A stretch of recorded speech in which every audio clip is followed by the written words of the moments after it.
The envelope arrived on a Tuesday, the kind of autumn morning when frost still clung to the grass, and the Montana sky stretched pale and indifferent above the farmhouse. Margaret Hartley stood at her kitchen counter, her hands trembling as she read the words for the third time. Notice of foreclosure. Final warning, 30 days. She set the paper down carefully, as if it might shatter. Outside, the wind moved through the bare cottonwood trees, and for a moment she closed her eyes and let herself remember a different autumn, a different kitchen, when her husband Richard had stood in the same spot making coffee and humming off-key to the radio. That was before the cancer, before the bills that piled up like snowdrifts, before the quiet funeral with 7 people in attendance, and the moment she realized loneliness had a weight you could feel in your bones. That was 1998, 26 years ago now. She had been 42 then, and the world had felt survivable. She had sold the house in town, the one with the wraparound porch and the garden Richard had built, and moved to this smaller place on the prairie's edge. She had learned to live on less, to patch her own roof, to make a dollar stretch further than it had any right to go. She opened her eyes and looked at the foreclosure notice again. The numbers didn't make sense. The interest rates, the penalties. She had paid what she could after the chemotherapy drained her savings, after the insurance company denied the claims, after the hospital sent collectors who called at dinner time with voices like razors. And still it wasn't enough. Margaret folded the letter and placed it in the drawer beside the stove next to the unpaid electric bill and the notice from the pharmacy. Then she put on her coat and walked outside into the cold morning, her breath misting in the air. The farmhouse stood small and stubborn against the wide sky, its paint peeling its shutters loose. But it was hers, or it had been. She thought not for the first time about the radio in the living room. The old one Caleb Mercer had loved. She wondered if he still remembered. 23 years ago, she had been a different kind of broke. The kind where you skipped meals but told yourself it was a diet. The kind where you walked to work because gas was a luxury. She had been a school librarian then at Jefferson Middle School, a low brick building that smelled like floor wax and old books. She had loved that job, loved the quiet, loved the way children looked at her when she recommended the right story at the right time. And then one day in the cafeteria, she had seen a boy standing frozen at the register, his knuckles white around a plastic tray. She remembered the way his shoulders had curved inward when the cafeteria manager reached for his food, the way the other kids had laughed, the way he had looked at the floor as if he could disappear into it. She had stepped forward without thinking. $5, the last bill in her wallet. She had given it to the manager and told the boy to sit with her, and when he finally looked up, his eyes had been full of something she recognized. Not gratitude, fear. The fear that kindness was a trick. His name was Caleb Mercer, 12 years old, a metal brace on his right leg from an accident 2 years before. His mother worked nights and mornings and sometimes didn't come home. His father had left. The other kids called him Pirate because of the way he limped. Margaret had brought him lunch the next day. And the day after that, brown paper bags with sandwiches she made at dawn before walking the 4 miles to school. An apple, a cookie if she had flour. She never made a show of it, never announced it, just set the bag on the table and asked him about his classes. She remembered the way he had slowly begun to talk, about fixing radios, about wanting to see the ocean, about hating gym class because he couldn't keep up. She remembered the way his guard had dropped piece by piece until he smiled at her jokes and saved her a seat at the corner table by the windows. But she also remembered the warnings. Principal Walsh calling her into his office, his face pinched with disapproval. "You're setting a precedent, Mrs. Hartley. We can't have staff members playing favorites." She had nodded and kept bringing the lunches anyway, quieter now, slipping them to Caleb in the library instead of the cafeteria. She remembered her own kitchen that winter, the empty cupboards, the night she ate crackers for dinner so Caleb could have turkey and cheese, the cold that seeped through the walls because she kept the heat low to save money. She had told herself it was temporary, that spring would come, that she was helping one child, and that mattered. And then Linda Mercer had died. Margaret still remembered the phone call. The school counselor's voice flat and procedural. Caleb's mother passed last night. Ovarian cancer. He has an aunt in Cheyenne. Social services is coordinating the transfer. Margaret had tried to stop it. She had gone to the county office and filled out emergency foster care applications. But her bank statements had disqualified her. Insufficient income, unstable housing. The caseworker had been kind but firm. We need homes that can provide financial security, Mrs. Hartley. And so Caleb had left, 13 years old, clutching a duffel bag and the small radio she had fixed for him. She had walked him to the bus, and he had cried, and she had promised him that people were good, that the world would be kind to him, that he would find his way. She had believed it then. She wasn't sure she believed it now. Margaret stood on her porch and looked out at the empty road. The prairie stretched wide and silent, the kind of silence that pressed against your ears. She thought about Caleb often, wondered if he had finished school, if he had found work, if he remembered her at all. She went back inside and made tea, her hands still shaking slightly. The house was cold. She couldn't afford to run the heat until evening. She sat at the kitchen table and stared at the foreclosure notice, and for the first time in a long time, she let herself cry. Because she had spent 40 years trying to leave people better than she found them. She had taught hundreds of children to read. She had slipped lunch money to the hungry ones. She had stayed late to tutor the struggling ones.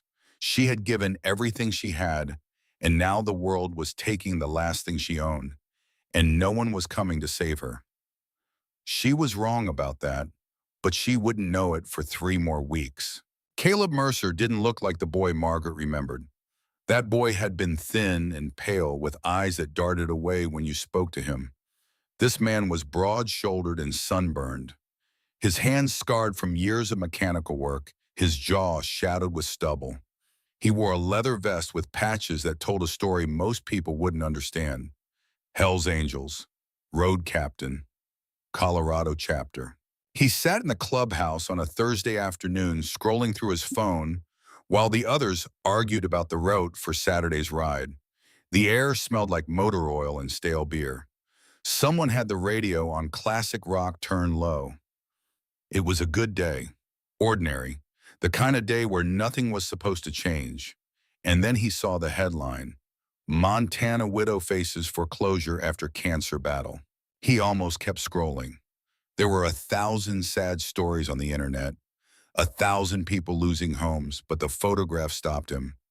A woman with gray hair pulled back neatly, familiar eyes, the same gentle composure he remembered from beneath humming cafeteria lights. Margaret Hartley. His chest tightened. He read the article slowly, his jaw clenching with each sentence. Stage 4 cancer, chemotherapy, medical debt totaling $340,000. A foreclosure date set for 30 days from now. The house where she had lived for 26 years about to be taken by a company called Titan Holdings, LLC. He read it again, then a third time.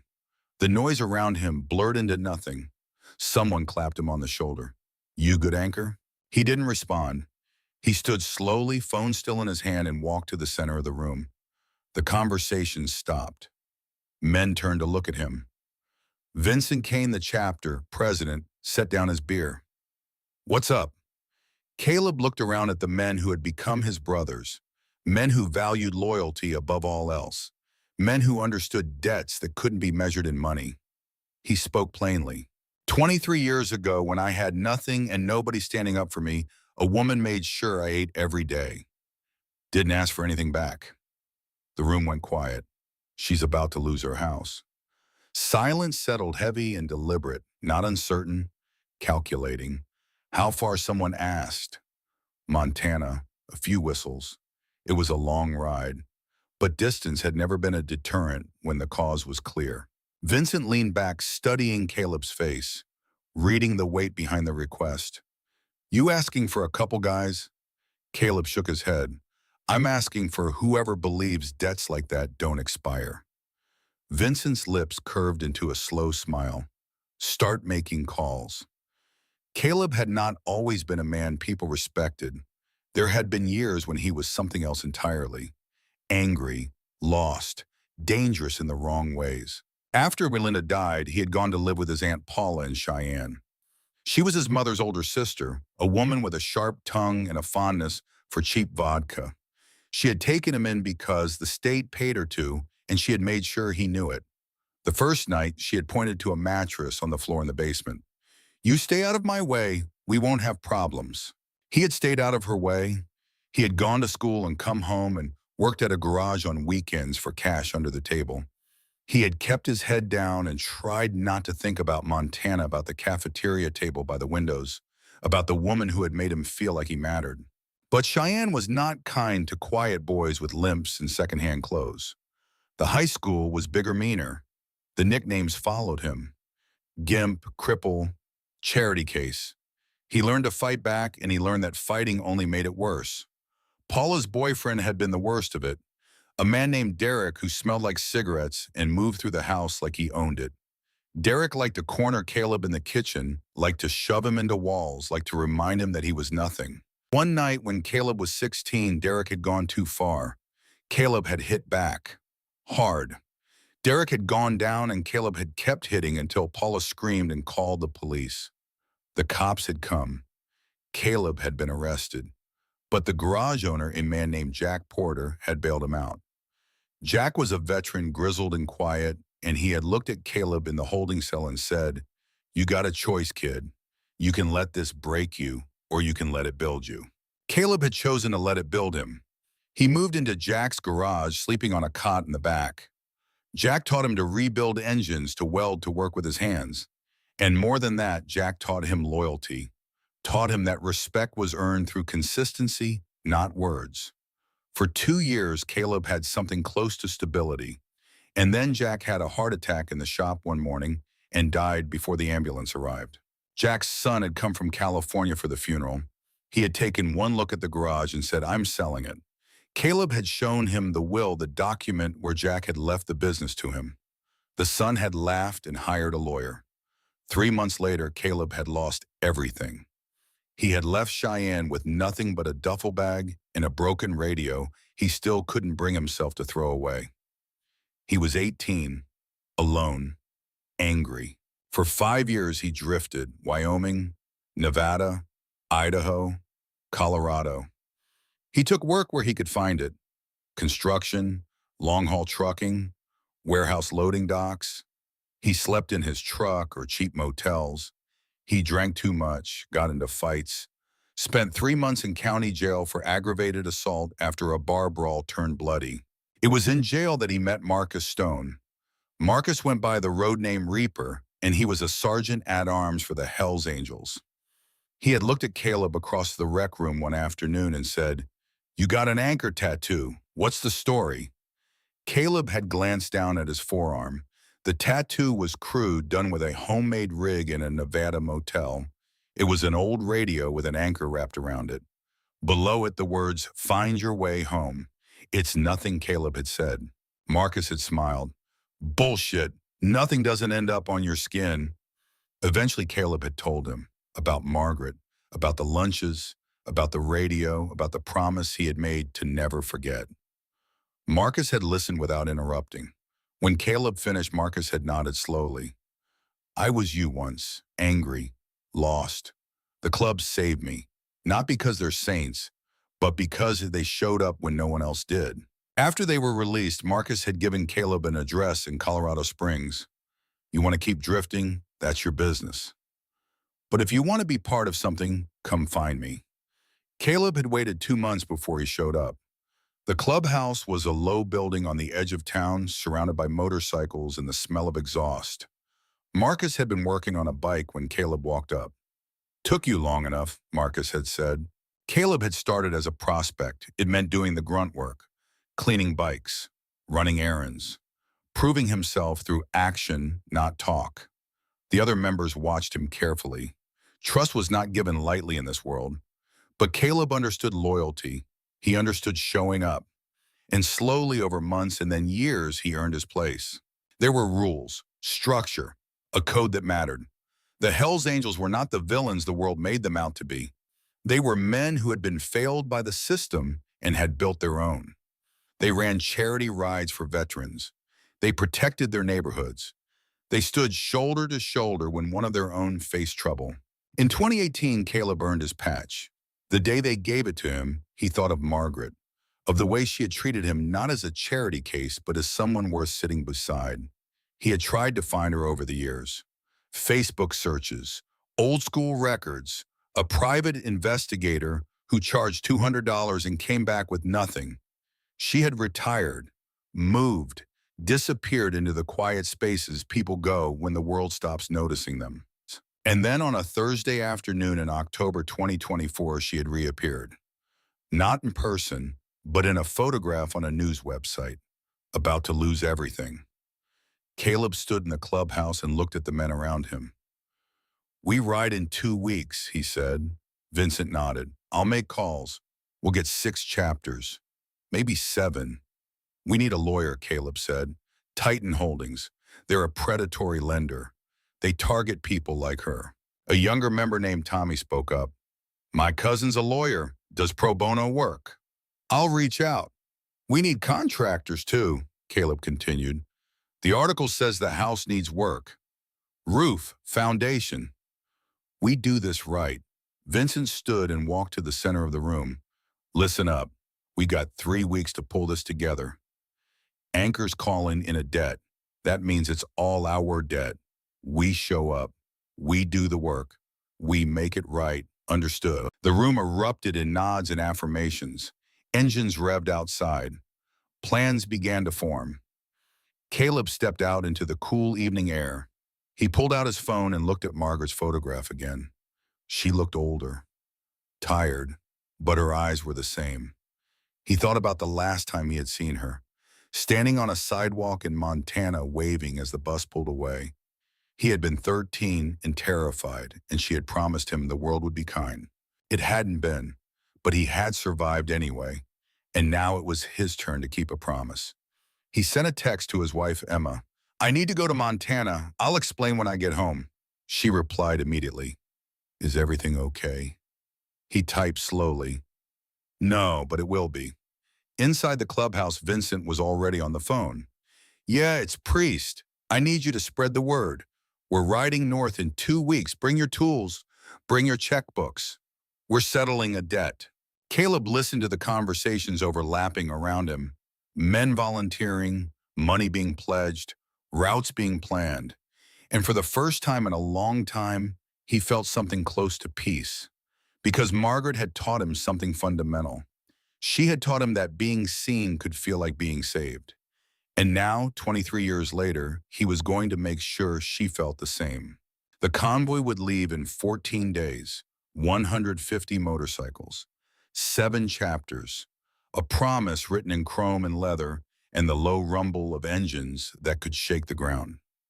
Margaret Hartley didn't know it yet, but the storm rolling toward her farmhouse wasn't thunder, it was hope.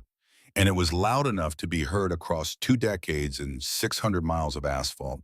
Caleb walked back inside and joined the planning. There was work to do. The years between 13 and 35 had not been kind to Caleb Mercer, but they had shaped him into someone who understood the difference between surviving and living. When the bus pulled away from Montana in the spring of 2002, he had pressed his face against the window and watched Margaret grow smaller until she disappeared entirely. He had clutched the radio she had given him and told himself he would see her again someday when he was someone she could be proud of. Cheyenne, Wyoming was 400 miles southeast, and it might as well have been another planet. His Aunt Paula met him at the bus station with a cigarette dangling from her lips and an expression that made it clear she was doing him a favor. She drove a rusted sedan that smelled like old fast food and didn't speak to him the entire ride to her house. The house was a rental on the edge of town, a sagging 2-story with peeling siding and a yard full of weeds. Paula pointed to the basement stairs. "You sleep down there. Stay out of trouble. Don't touch my stuff." The basement was unfinished concrete and exposed beams. There was a mattress on the floor, stained and thin, and a single bare bulb hanging from the ceiling. Caleb set down his duffel bag and sat on the mattress and tried not to cry. He failed. School started in the fall. Cheyenne Central High was 3 times the size of Jefferson Middle, and Caleb learned quickly that being new and poor and visibly disabled made you a target. The other kids didn't bother learning his name. They called him Gimpy, broken, spare parts. He kept his head down and his mouth shut and counted the days until he could leave. Paula's boyfriend, Derek, showed up 2 months after Caleb arrived. Derek was a construction foreman with thick arms and a mean streak that came out when he drank, which was most nights. He liked to corner Caleb in the kitchen and shove him into the counter, liked to remind him that he was charity, that nobody wanted him. Caleb learned to stay in the basement. He did his homework by the light of the bare bulb and listened to the radio Margaret had given him, twisting the dial to find stations from faraway cities. Sometimes he imagined her voice coming through the static, telling him things would get better. At 14, he got a job at a garage called Porter's Auto Repair. The owner, Jack Porter, was a man in his 60s with a limp from Vietnam and hands that never stopped moving. Jack had looked at Caleb's leg brace and said, "You know how to turn a wrench?" "I can learn," Caleb had replied. Jack had nodded. "Then get to work." Caleb worked weekends and summers learning to rebuild carburetors and replace brake pads and diagnose problems by sound alone. Jack didn't talk much, but when he did, it was worth listening to. He told Caleb that loyalty was earned through consistency, that respect came from showing up, that a man's word was the only currency that mattered. For 2 years, the garage was the only place Caleb felt like he belonged. And then one morning in the spring of 2006, Jack collapsed while changing a tire. The heart attack killed him before the ambulance arrived. Caleb found the will in Jack's desk. It was handwritten on lined paper dated 6 months earlier. "I leave Porter's Auto Repair to Caleb Mercer, who has worked harder than anyone I've known." Caleb had cried when he read it, not because of the money, because there wasn't any, but because Jack had seen him, had believed in him, had given him something to build on. Jack's son flew in from Los Angeles for the funeral. His name was David, and he wore a suit that cost more than Caleb made in a month. David had looked at the will and laughed. "This isn't legal." He was senile. "I'm selling the business." Caleb had hired a public defender with money he didn't have. The case had dragged on for 3 months before the judge ruled in David's favor. Insufficient documentation, questionable mental state. The garage was sold to a chain that tore it down and built a convenience store. Caleb was 18. He packed his duffel bag, left Paula's house without saying goodbye, and started driving west. For 5 years, he drifted. He worked construction in Casper, Wyoming, pouring concrete in the summer heat until his hands blistered. He drove trucks through Nevada, hauling freight across empty highways while the radio played songs he didn't recognize. He loaded pallets in Idaho warehouses, third shift, his back aching by dawn. He slept in his truck when he had one, or in cheap motels with flickering neon signs. He ate gas station sandwiches and drank too much cheap beer. He got into fights, some he started, some he didn't. He learned that anger was easier than grief, that moving kept the past from catching up. In 2009, in a bar outside Reno, a man had made a joke about Caleb's limp. Caleb had broken the man's jaw with a single punch. The police had been called. Caleb had been arrested for aggravated assault. The judge had given him 6 months in county jail. It was in jail that everything changed. Marcus Stone had been in the cell across from him, a broad man with gray in his beard and scars on his knuckles. Marcus had the look of someone who had seen the worst of the world and made peace with it. He wore a faded t-shirt, and on his forearm was a patch that said, "Hell's Angels Sergeant at Arms." They didn't speak for the first week. Then one afternoon in the rec room, Marcus had nodded at Caleb's tattoo. An anchor and a radio, that's a story. Caleb had looked down at his forearm. The tattoo was crude, done in a Nevada motel with a homemade rig and ink that had faded to blue-green. It showed an old radio with an anchor wrapped around it. Below, in uneven letters, "Find your way home. It's personal," Caleb had said. Marcus had smiled. The good ones always are. Over the next month, Marcus had drawn the story out of him. About Montana, about Margaret, about the lunches that had kept him alive, about the radio that reminded him someone had once cared. Marcus had listened without judgment. When Caleb finished, Marcus had been quiet for a long time. Then he'd said, "I was you once, angry at the world, lost. The club saved me, not because they were perfect, but because they showed up." When they were released, Marcus had given Caleb an address in Colorado Springs. "You keep drifting if you want, but if you're ready to be part of something, come find me." Caleb had driven to Colorado 2 months later. The clubhouse was a low concrete building on the industrial edge of town, surrounded by motorcycles that gleamed in the sun. Marcus had been outside working on a bike, his hands black with grease.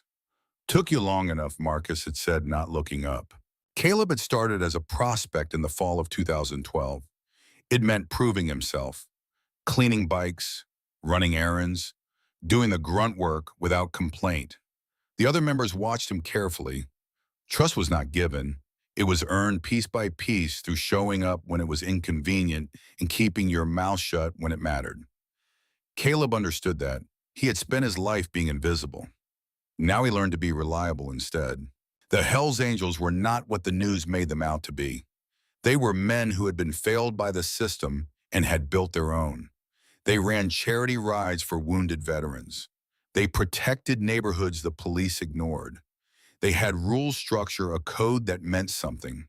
But they were also hard men who lived in a hard world. There were rivalries with other clubs. Nights when violence was the only answer. Caleb learned to navigate it, to know when to stand his ground and when to walk away. In 2014, the club faced a crisis. A rival gang had kidnapped the 6-year-old son of one of the members, holding him for ransom over a drug territory dispute. The police were called, but they moved slowly, tied up in procedure and jurisdictional red tape. Vincent Kane, the chapter president, had called a meeting. "We don't wait for the system. We handle this ourselves." The plan had been simple, fast, brutal if necessary. Caleb had volunteered without hesitation. He and 2 others had tracked the kidnappers to a warehouse on the outskirts of town. They had gone in at night, moving through shadows, and found the boy locked in a back room, terrified but unharmed. The fight that followed had been brief and ugly. Caleb had taken a knife to the ribs, a shallow cut that bled more than it hurt. But they had gotten the boy out, gotten him home. 2 weeks later, at a ceremony in the clubhouse, Vincent had called Caleb forward. "You bled for us. You put the Brotherhood first. That earns you this." He had handed Caleb the patch. Full member. Road name anchor. Caleb had thought of Margaret in that moment, of the way she had seen him as someone worth saving. He wondered if she would understand this life, this family he had found in the least likely place. Over the next 10 years, Caleb built something he had never had before. Stability, respect, a role that mattered. He became the chapter's road captain, organizing rides and charity events. He mediated disputes between members, ensuring the younger prospects learned discipline before bravado. In 2020, he met Emma Clark at a fundraiser for a veterans shelter. She was a social worker, sharp and kind, with a skepticism about bikers that melted when she saw the work they were doing. They had married 6 months later in a small ceremony at the clubhouse, and in 2021, their daughter Riley was born. Caleb had never thought he would be a father. The idea had seemed absurd, impossible. But holding Riley for the first time, feeling her tiny hand wrap around his finger, he had understood something fundamental. He wanted to be for her what Margaret had been for him, a steady presence, a safe place. He had tried over the years to find Margaret. Facebook searches turned up nothing. The school had no forwarding address. A private investigator he hired had tracked her to a farmhouse outside Billings, but reported that she had no phone, no social media, no traceable footprint. Caleb had wanted to drive to Montana a dozen times, but something had stopped him. Shame, maybe. The fear that he wasn't yet someone she would be proud of. Marcus had told him once, "You go back when you've earned it, when you're not just surviving, but thriving." And so Caleb had waited. He had built his life. He had become a man who showed up for others the way Margaret had shown up for him. And then on a Thursday afternoon in October 2024, Tommy had walked into the clubhouse with his phone in hand. "Hey, Anchor, you ever hear of Titan Holdings?" Caleb had looked up from the carburetor he was rebuilding. No, why, they're a predatory lending company. They buy up medical debt and foreclose on people. Nasty stuff. Tommy had hesitated. There's an article here about a woman in Montana. Says she's about to lose her house. Thought you might know her. He had handed Caleb the phone, and there in a grainy photograph was Margaret Hartley. Older, thinner, her hair gray, but unmistakably her. Caleb had read the article twice. 340,000 in medical debt, stage 4 cancer, foreclosure in 30 days. The house where she had lived for 26 years about to be taken by a company that specialized in squeezing the desperate. He had stood slowly, the phone still in his hand, and walked to the center of the room.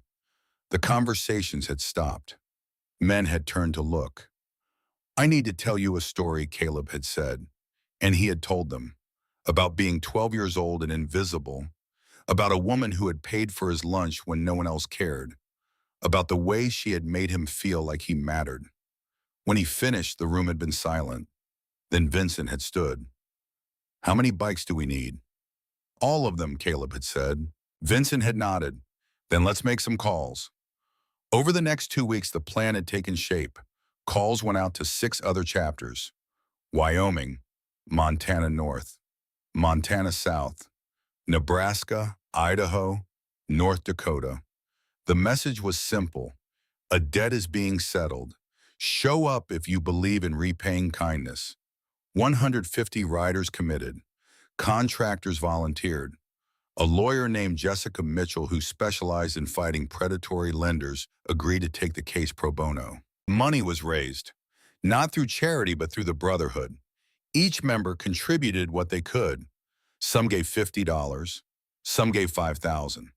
Within 10 days, they had $400,000 in the fund. Caleb had called Emma and told her he needed to go to Montana. She had listened quietly, then said, "Bring Riley. She should see this." On the morning of November 10, 2024, 150 motorcycles gathered in a parking lot outside Colorado Springs. The sun was just rising, casting long shadows across the asphalt. Men checked their bikes, tightened straps on supply trucks, reviewed maps. Vincent walked to the front of the convoy and raised his hand. The engines fell silent. "We ride for a woman most of you have never teed," he said. "But she saved one of ours when he had nothing. That makes her ours too. We ride north. We do the work. We make it right." "Understood." A roar of affirmation engines started, a synchronized growl that built into thunder. Caleb sat on his bike, Riley strapped into a sidecar beside him, wearing a tiny helmet Emma had insisted on. He looked back at the convoy stretching behind him, chrome flashing in the morning light, and felt something he hadn't felt in years. Purpose. He pulled on his helmet, looked down at Riley, and said, "You ready, kiddo?" She grinned. "Let's go, Daddy." Caleb kicked his bike into gear. The convoy rolled forward, a river of leather and steel, moving north toward Montana, toward a farmhouse on the prairie, toward a promise that had waited 23 years to be kept. The road stretched out before them, wide and empty, and Caleb Mercer, who had once been a boy, afraid of being invisible, rode at the front of 150 brothers and sisters, heading home at last. The convoy moved through Colorado like a metal river chrome, catching the morning sun as they passed through Fort Collins and into Wyoming. They stopped for gas in Cheyenne, and Caleb stood at the pump, looking at the street where Paula's house had been. It was a dry cleaner now. He felt nothing looking at it. The boy who had suffered there was gone, replaced by a man who had learned to build instead of break. Riley tugged on his sleeve. "Daddy, how much farther?" "A long way still, sweetheart, but we'll get there." They crossed into Montana by evening, the sky turning the color of bruised plums. The convoy stopped at a truck stop outside Billings, and the men gathered around picnic tables while Vincent laid out the final plan. "We hit the farmhouse at dawn," Vincent said. "The contractors arrive at 8. Legal team meets with Mrs. Hartley at 9. We work fast, we work clean, and we make damn sure she knows this isn't charity. This is family taking care of family." Caleb stood apart from the group, his phone in his hand. He had drafted a dozen texts to Margaret over the years, never sent any of them. Now it was too late for warnings. She would wake up tomorrow to the sound of 150 motorcycles, and there would be no gentle way to prepare her for that. Marcus approached, his weathered face creased with concern. You good anchor? Caleb nodded, just thinking about what I'm going to say to her. You've had 23 years to think about it. The words will come. What if she doesn't remember me? Marcus smiled. Brother, you're bringing an army to her doorstep. She'll remember. That night, Caleb lay in a motel room with Riley asleep beside him, her small body curled against his side. He stared at the ceiling and thought about Margaret's kitchen, the one where she had made those sandwiches every morning before walking 4 miles to school. He thought about the way she had never made him feel small, even when he had been at his smallest. He pulled out his phone and looked at the photograph from the article one more time. Her eyes were tired, but still kind. Still the same woman who had slid a lunch tray toward him and said, I want to. Tomorrow he would repay a debt that could never truly be repaid. But he would try. God, he would try. Margaret Hartley woke to the sound of thunder, except it wasn't raining. She sat up in bed, her joints stiff from the cold, and listened. The sound was low and steady, growing louder by the second. Not thunder. Something else. Something mechanical. She pulled on her robe and walked to the window. The sun was just clearing the horizon, painting the Montana prairie in shades of gold and amber. And there, rising in the distance, was a cloud of dust. Then she saw them. Motorcycles. Dozens of them, maybe more. Moving in formation down the dirt road that led to her farmhouse, their engines synchronized into a roar that shook the window glass. Margaret's hand flew to her mouth. Her first thought was fear. Her second was confusion. The convoy slowed as it approached, engines downshifting into a rumbling idle before cutting off in near-perfect silence.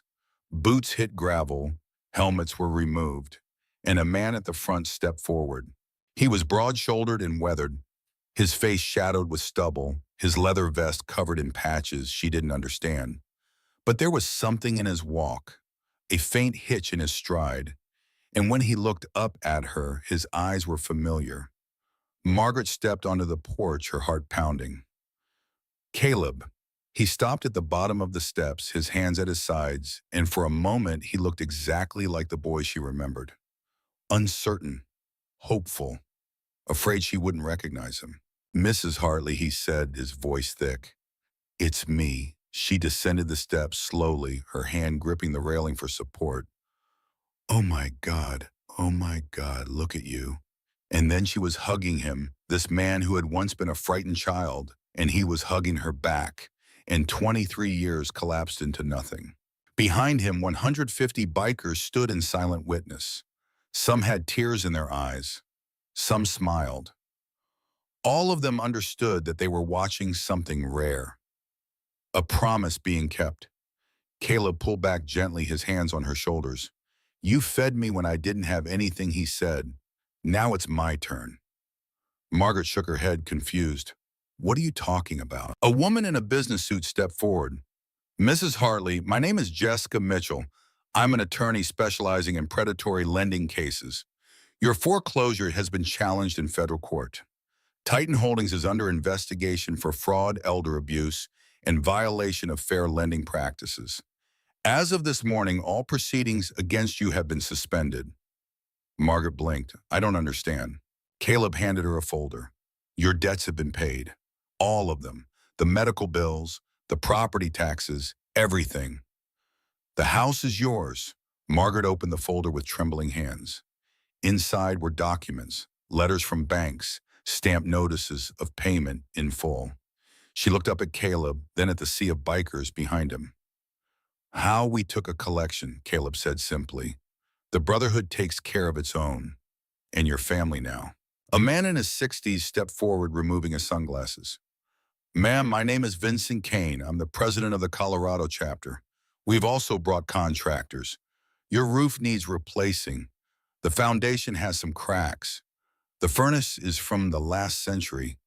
We're going to fix all of it. Margaret shook her head, tears streaming down her face.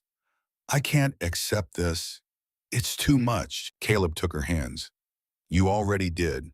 In 2001, every day for a year. You didn't ask if I could pay you back. You just made sure I wasn't invisible." His voice cracked. "You saved my life, Mrs. Hartley. Let me save yours."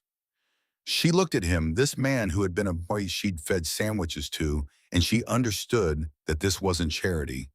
It was something deeper. It was the universe correcting an imbalance. It was kindness returning home. "Okay," she whispered. "Okay." The work began immediately. Trucks unloaded lumber shingles tools. Men in leather vests climbed onto the roof, while others reinforced the foundation. A plumber inspected the pipes. An electrician rewired the outlets. It was organized chaos, but it was chaos with purpose. Jessica Mitchell set up a folding table in the yard and spread out documents. "Mrs. Hartley, I need to walk you through the legal filings. Titan Holdings has been targeting cancer patients across Montana. You're not the only one. We're building a class action lawsuit." Margaret sat down, her head spinning. They did this to others. 47 cases in the last 3 years. All of them elderly, all of them post-cancer treatment. They buy the debt from hospitals at a discount, then inflate the interest and foreclose when people can't pay. That's monstrous. It's also illegal. And we're going to bury them. Inside the house, Emma was making tea while Riley explored the living room, her eyes wide at the old books and the dusty radio on the shelf. "Daddy says you gave him that," Riley said, pointing. Margaret smiled. "I did, a long time ago." Riley picked it up carefully. "Does it still work? I don't know. I haven't tried in years." Riley twisted the dial. Static filled the room, and then a faint voice emerged, a country station from somewhere far away. Riley grinned. "It works." Margaret laughed, a sound that surprised her. She hadn't laughed in months. Outside, Caleb was working alongside the others, hauling beams and hammering nails. His phone buzzed. "A text from Tommy Local News is here. Want me to talk to them?" Caleb typed back. "No interviews. This isn't about publicity." But the story was already spreading. A neighbor had posted a photo on Facebook. A local reporter had driven by and seen the convoy. By evening, the Montana News was running a segment, "Bikers Save Widow from Foreclosure." Margaret watched it on her old television, her hand over her mouth. The anchor described Caleb's story, the decades-long journey from a hungry child to a man who had brought an army to repay a debt. "This isn't just a feel-good story," the anchor said. "It's a reminder that kindness has a long memory." That night, as the sun set over the prairie, the work crew gathered around a fire pit they had built in the yard.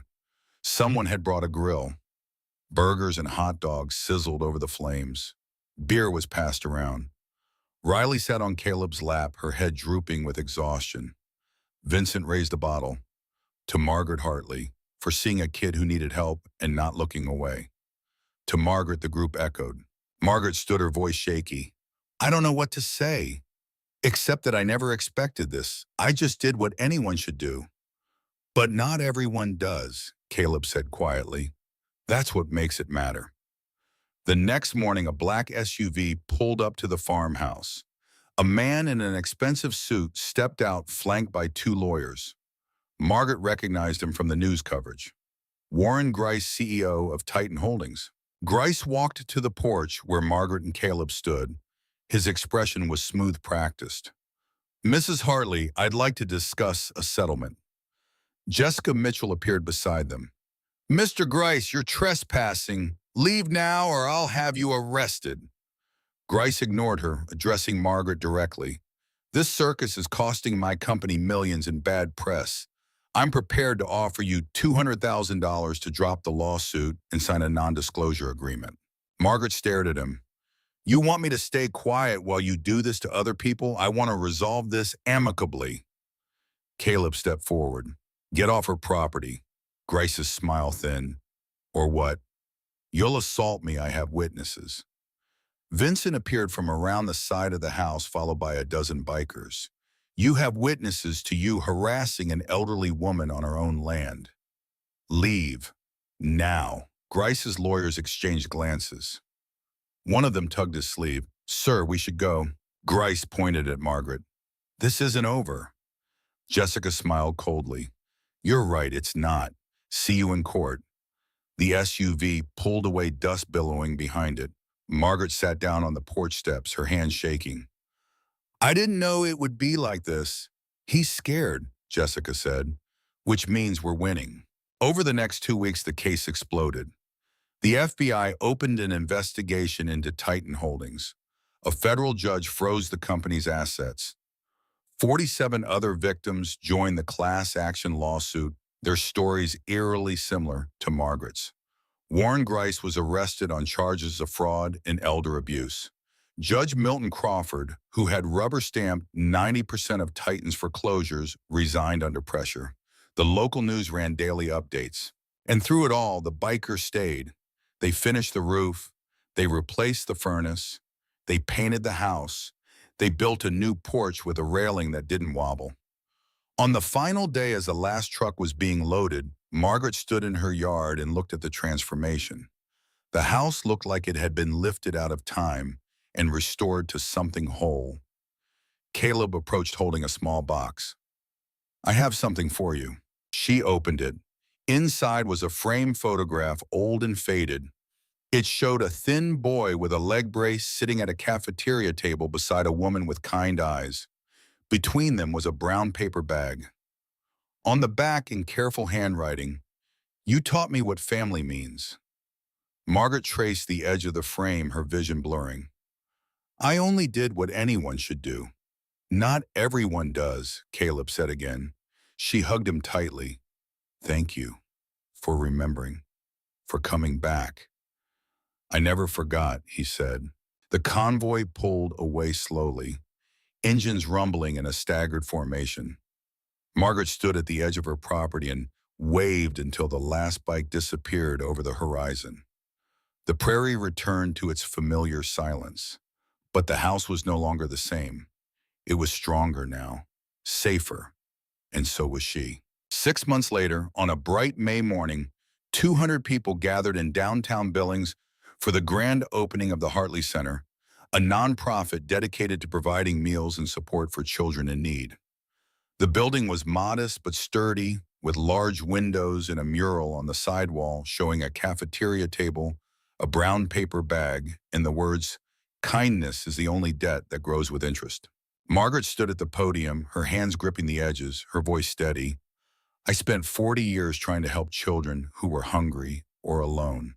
I never expected anything in return. But life has a way of surprising you. She gestured to Caleb, who stood off to the side with Emma and Riley. This young man taught me that small acts of kindness don't disappear. They grow, they travel, and sometimes they come back when you need them most. The crowd applauded. Riley ran up and handed Margaret a bouquet of wildflowers. Thank you, Grandma Maggie, Riley said. Margaret knelt and hugged her.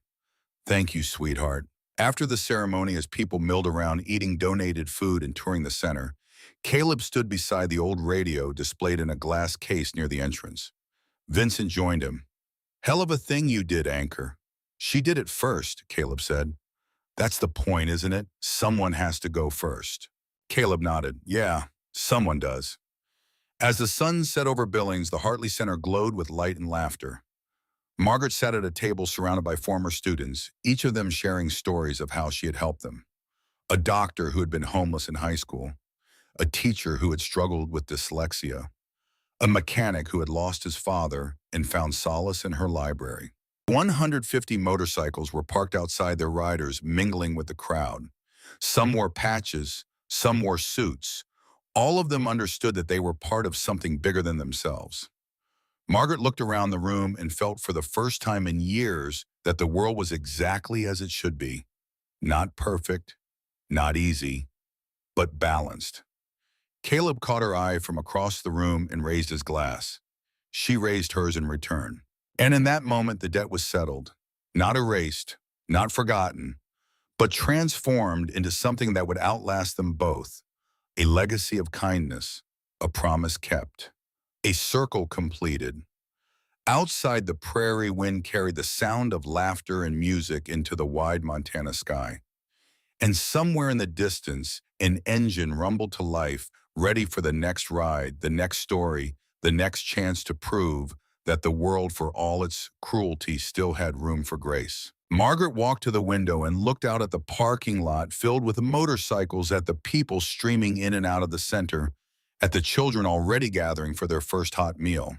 She thought about Richard, about the cancer that had taken him, about the bills that had nearly taken everything else. She thought about the foreclosure notice that had arrived on a Tuesday morning and the convoy that had answered it.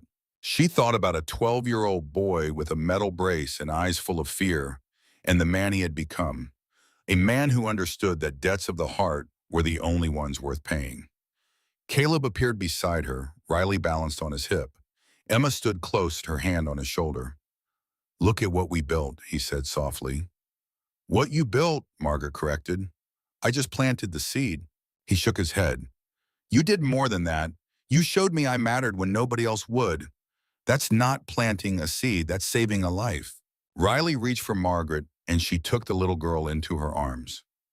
One day Riley would be old enough to understand this story, old enough to know that her father had once been invisible and that a stranger had made him seen. And maybe if Margaret was lucky, Riley would grow up believing that kindness was not weakness, but the strongest currency there was. The center's doors opened wider and more families poured in. Some were familiar faces from Margaret's teaching days. Others were new, drawn by the news coverage and the promise of help without judgment.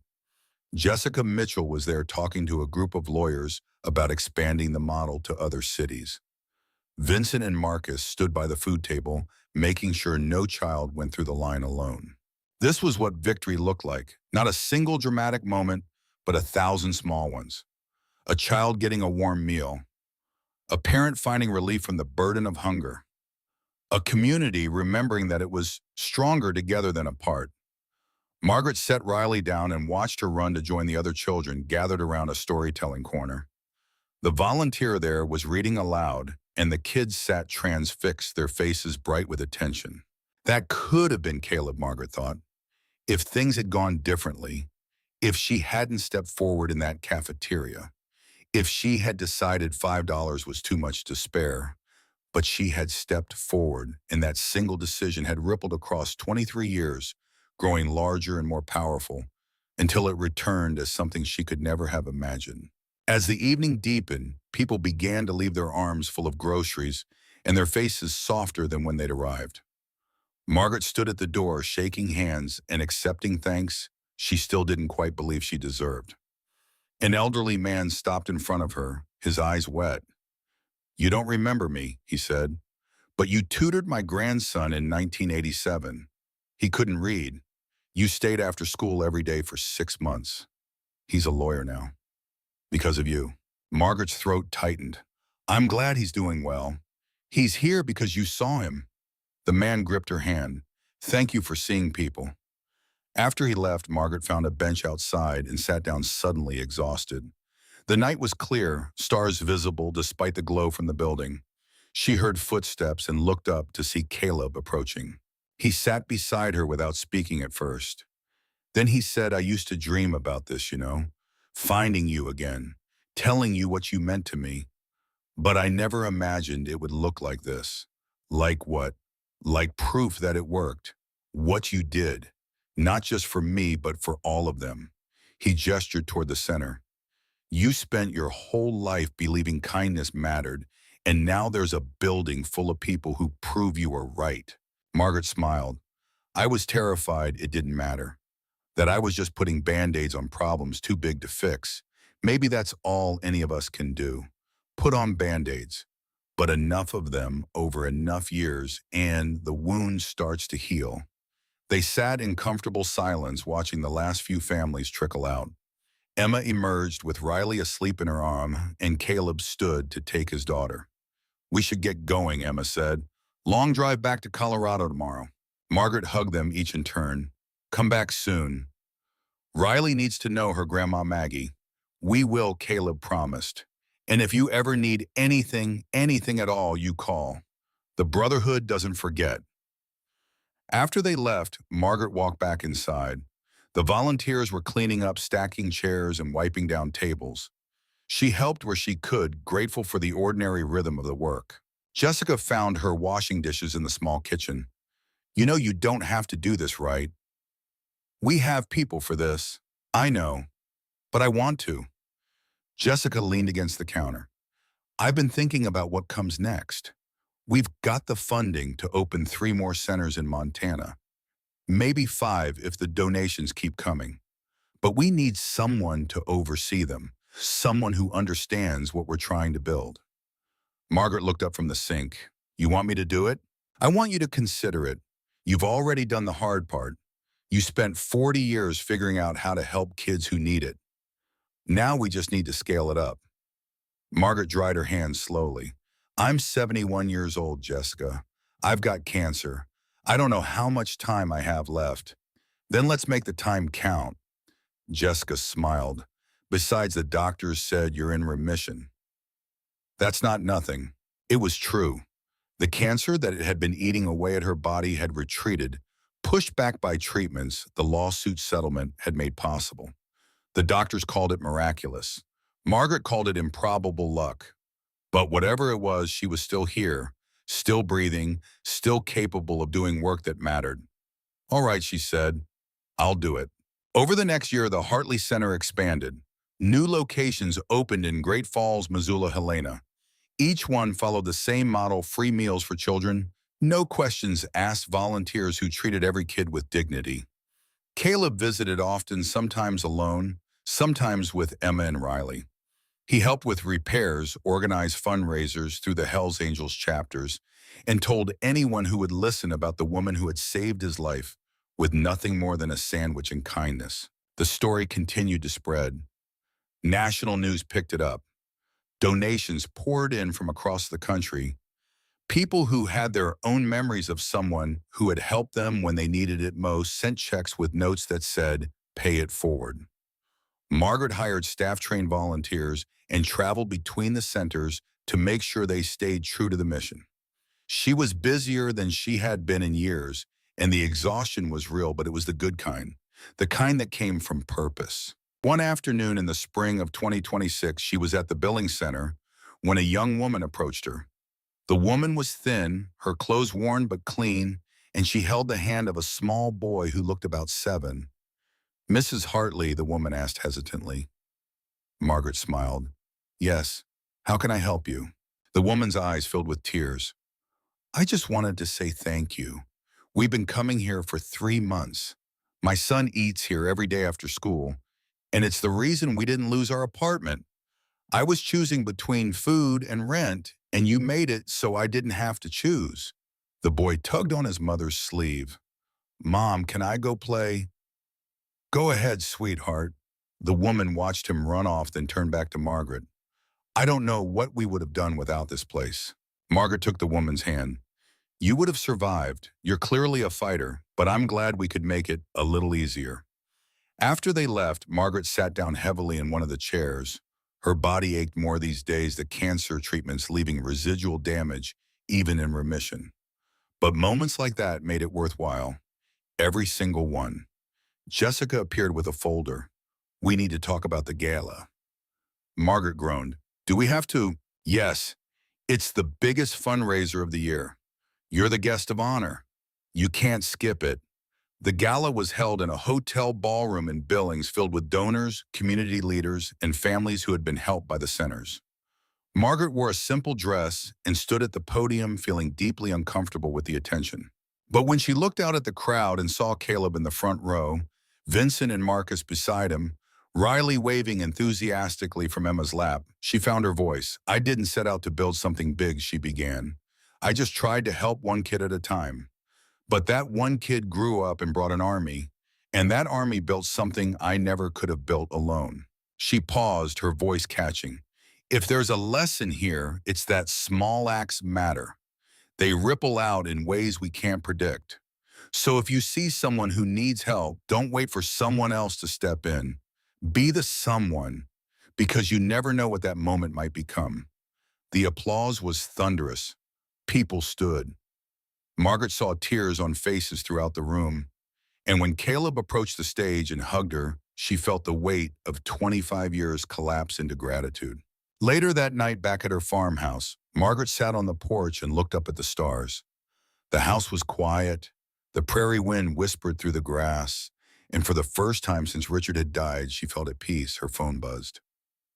A text from Caleb. "Thank you for everything. You changed my life." She typed back, "You changed mine too." It was true. She had saved him, yes, but he had saved her right back. And in doing so, they had created something that would outlive them both. Margaret closed her eyes and let the night settle around her. Tomorrow there would be more work, more children to feed, more families to help. But tonight she could rest because the debt was paid. The circle was complete. And the world was a little bit kinder because two people had decided 23 years apart that kindness was worth the cost. In the distance, she heard the rumble of a motorcycle engine, probably one of the brothers passing through on their way to somewhere else. The sound faded into the night and Margaret smiled. She was home, and so was he, and that was enough.